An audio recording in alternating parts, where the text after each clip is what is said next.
पिछले लेक्चर में हमने डिस्कस किया था कि करंट लिमिटिंग रिएक्टर यानी कि सीरीज रिएक्टर कितने प्रकार के होते हैं। इस लेक्चर में हम लोग डिस्कस करेंगे कि करंट लिमिटिंग रिएक्टर या सीरीज रिएक्टर, इनका लोकेशन क्या होता है, इनका अरेंजमेंट क्या होता है, कहाँ कहाँ ये लगाए जाते हैं। Reactors in power system can be located, यानी पावर सिस्टम में जो रिएक्टर हैं वो लगाए जा सकते हैं इन सीरीज विथ जनरेटर, जनरेटर के साथ सीरीज में, इन सीरीज विथ फीडर, फीडर के साथ सीरीज में, या बस बार में। अगर जनरेटर के साथ सीरीज में लगाए जाते हैं तो उनको जनरेटर रिएक्टर कहा जाता है।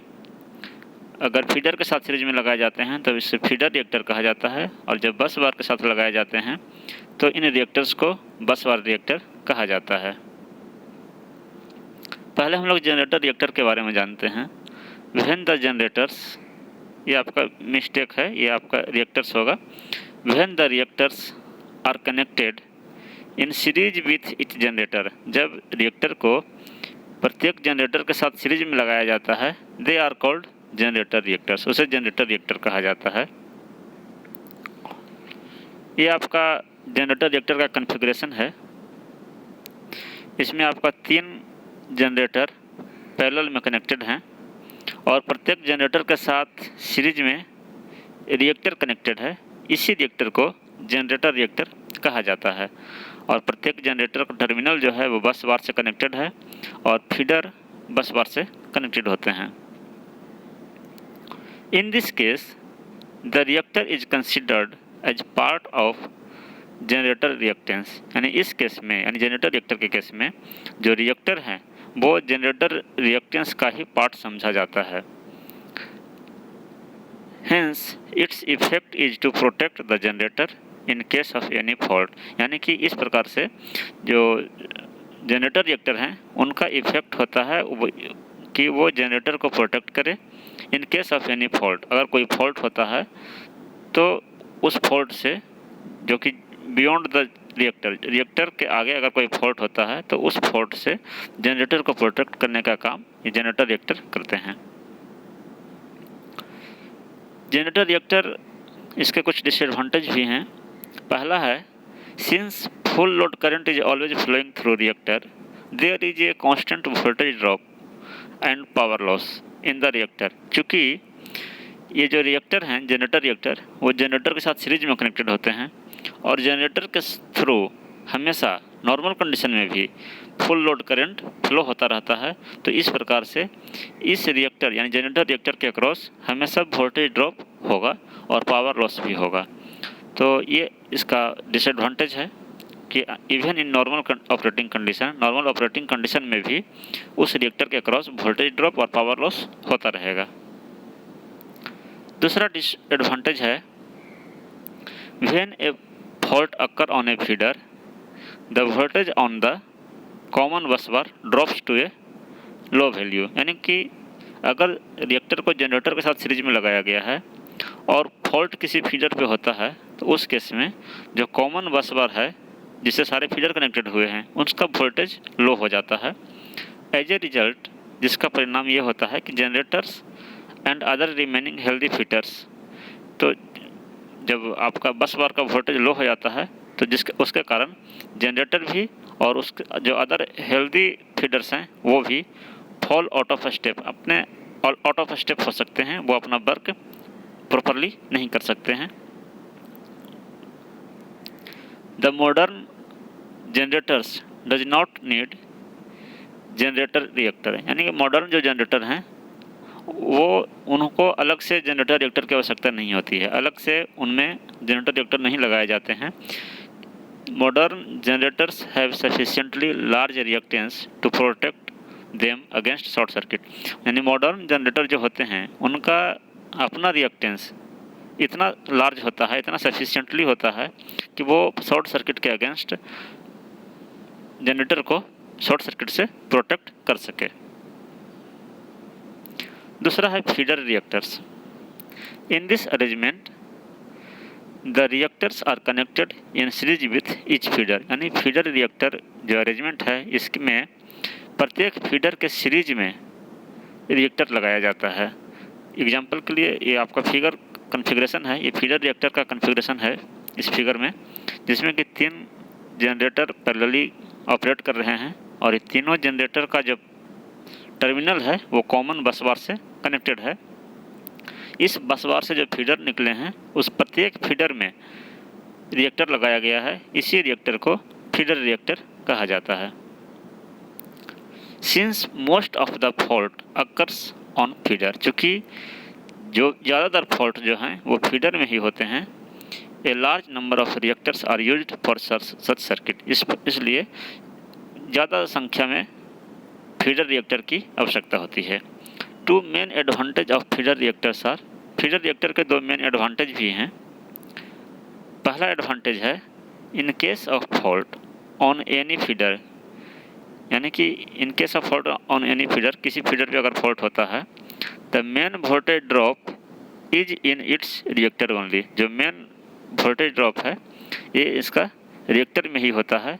सो दैट बस बार वोल्टेज इज नॉट अफेक्टेड, यानी कि जो वोल्टेज ड्रॉप है इसका रिएक्टर में ही होता है, बस बार का जो वोल्टेज है वो अफेक्ट नहीं होता है।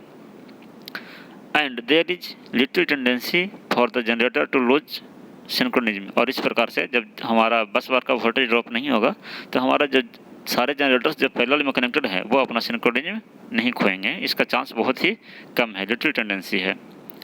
दूसरा एडवांटेज जो है, since the fault on a feeder will not affect other feeder, क्योंकि अगर किसी फीडर में फॉल्ट होता है तो ये आपके दूसरे फीडर को अफेक्ट नहीं करता है। The effect of faults are localized, तो इस प्रकार से जो हमारा फॉल्ट है वो लोकलाइज्ड हो जाता है, मीन्स एक पार्टिकुलर एरिया में या पार्टिकुलर सेक्शन तक ही रहता है। फीडर रिएक्टर के डिसएडवांटेज भी हैं। पहला है, this method provides no protection to the generator if fault occurs on the bus bar, अगर बस बार पे फॉल्ट होता है उस केस में ये फीडर रिएक्टर जो है आपके जनरेटर को प्रोटेक्शन प्रोवाइड नहीं करते हैं। दूसरा डिसएडवांटेज है, constant voltage drop and power loss is present in the reactor, यानी कि फीडर रिएक्टर के थ्रू भी continuous full load current flow होता रहता है, इसलिए और वह जो फुल लोड करंट है वो आपका रिएक्टर के थ्रू भी फ्लो होगा, इसलिए कंटिन्यूअस कांस्टेंट वोल्टेज ड्रॉप और पावर लॉस जो है वो होता रहेगा इस मेथड में भी। तीसरा जो अरेंजमेंट है उसको बस बार रिएक्टर कहा जाता है। The constant voltage drop and power loss, जो कांस्टेंट वोल्टेज ड्रॉप और पावर लॉस जो पिछले 2 मेथड्स में, पिछले 2 अरेंजमेंट्स में हो रहे थे, उस डिसएडवांटेज को बस बार रिएक्टर के द्वारा अवॉइड किया जा सकता है, कम किया जा सकता है। तो बस बार में रिएक्टर कनेक्ट करने के 2 मेथड्स हैं। पहले मेथड को हम लोग बोलते हैं ring system. In this method the bus bar is divided into sections, इस मेथड में जो बस बार है उसको कई सेक्शंस में डिवाइड किया जाता है। These sections are interconnected through reactor, और ये प्रत्येक सेक्शन, बस बार का जो प्रत्येक सेक्शन है वो रिएक्टर के थ्रू इंटरकनेक्टेड होता है। ये आपका बस बार रिएक्टर जो कि रिंग सिस्टम है उसका कॉन्फ़िगरेशन शो कर रहा है ये figure.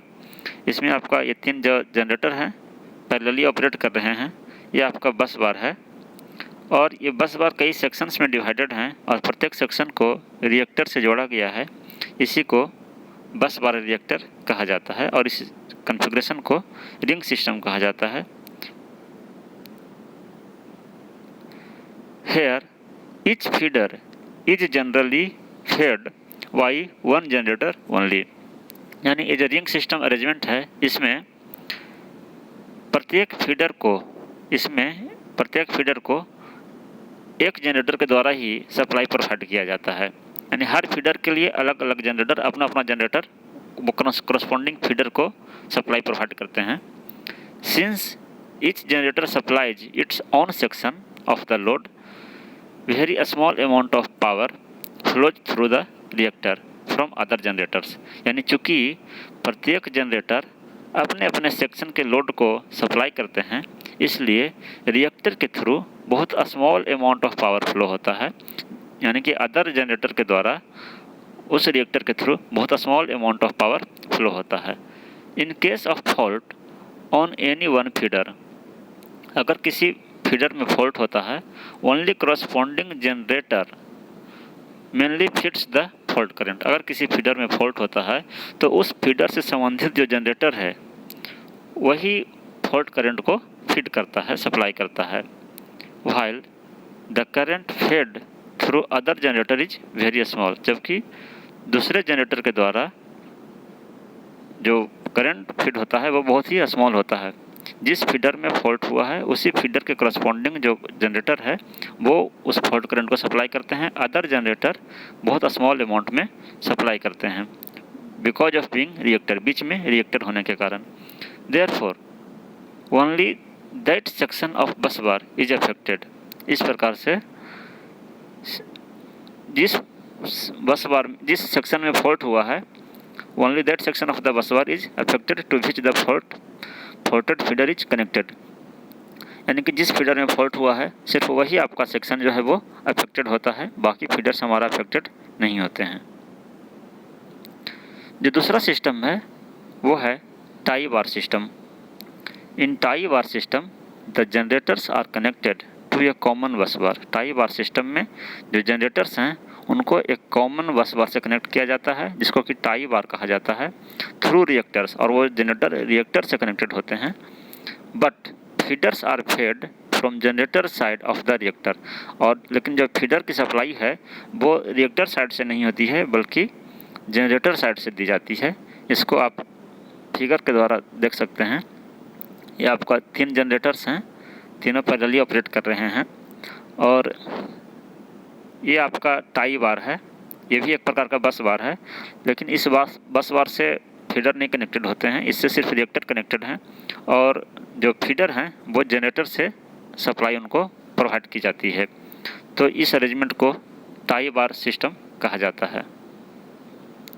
This system makes it possible to connect additional generator to the system without requiring change in the existing reactor।